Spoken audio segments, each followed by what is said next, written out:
मैं हूं सईद नूरान और आप देख रहे हैं इंडियन मीडिया बुक। आज की स्पेशल रिपोर्ट। म्यांमार की सरकार ने मंडे यानी कल कथित तौर पर अपने एक कंट्रोवर्शियल नोटिफिकेशन को विड्रॉ कर लिया, जिसके कारण भारत सहित अंतर्राष्ट्रीय स्तर पर भी बवाल मच गया था।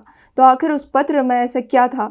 इस सब की शुरुआत म्यांमार से होती है, जहां म्यांमार के यूंग सैंग सू की डेमोक्रेटिक इलेक्टेड गवर्नमेंट का तख्ता पलटकर सिक्योरिटी फोर्सेस ने चार्ज ले लिया था, जिसके बाद म्यांमार के लोग सड़कों पर उतर आए और पिछले एक महीने से म्यांमार में सिविल डिसोबीडियंट मूवमेंट चल रहा है। और हाल ही में म्यांमार के लोगों के विरोध को संभालने के लिए मिलिट्री ने गोलियों का इस्तेमाल किया और अपने ही लोगों को मौत के घाट उतार दिया, जिसके बाद सैकड़ों लोगों की मौत हो गई और म्यांमार के लोगों ने अपना देश छोड़ इंडिया में रेफ्यूज लेने का निर्णय लिया।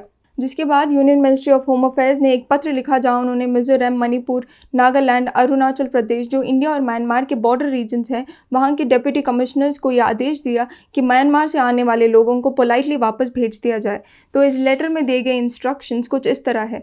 डिस्ट्रिक्ट एडमिनिस्ट्रेशन को खाना या शेल्टर देने के कैंप्स नहीं खोल सकते। सिविल सोसाइटी ऑर्गेनाइजेशंस को भी खाना या शेल्टर प्रोवाइड करने की अनुमति नहीं है। अगर कोई म्यांमार का सिटीजन जख्मी हालत में इंडिया आता है तो उसे इंसानियत के तौर पर मेडिकल ट्रीटमेंट दी जाएगी, और कोई म्यांमार सिटीजन अगर रेफ्यूज लेने के लिए आता है तो उसे पोलाइटली वापस भेज दिया जाएगा।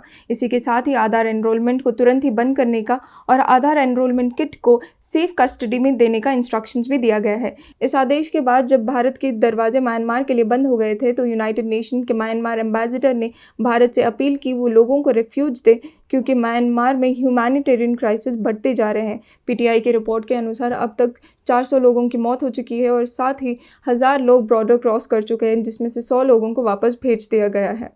मिनिस्ट्री ऑफ होम अफेयर्स के इस निर्णय और नए इंस्ट्रक्शंस के पत्र पर मिजोरम के सीएम ने अपनी नाराजगी जताई, जहां उन्होंने कहा कि म्यांमार के चीन कम्युनिटी के साथ उनकी ट्रेडिशनल और एथनिक टाइज है। इसी के साथ ही ह्यूमैनिटेरियन बेसिस पर वो मिजोरम में शरण लेने से नहीं रोक सकते। सीएम के इस बयान पर कांग्रेस पार्टी ने उनका खूब समर्थन किया और रिपोर्ट के अनुसार म्यांमार के होम डिपार्टमेंट ने कहा कि लेटर में लिखे गए कंटेंट गलत है और साथ ही उसका गलत मतलब निकाला गया है। जिसके बाद मणिपुर की सरकार ने इस नोटिफिकेशन को रद्द कर दिया, उसे विड्रॉ कर लिया और म्यांमार के लिए अपने दरवाजे खोल लिए। तो ऐसे ही स्पेशल रिपोर्ट के लिए आप बने रहे इंडियन मीडिया बुक के साथ and thank you for watching.